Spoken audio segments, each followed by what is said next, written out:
अस्सलाम वालेकुम दोस्तों, मैं हूं आपका दोस्त हकीम नवीद।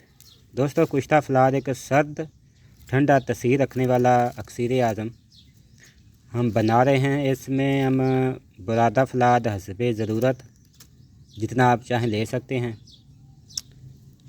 और इसमें पहले हम त्रिपले का पानी डालेंगे। इसके बाद ये पानी जब खुश्क हो जाएगा फिर हम इसमें आबे जामुन इसमें डालेंगे, इसके फल जामुन के। तकरीबन ये इसमें काफ़ी रास्ते इसमें ख़त्म होंगे और 1.5 साल के बाद ये कुश्ता फलाद ठंडा बिल्कुल बर्फ़ की मानंद तैयार होगा।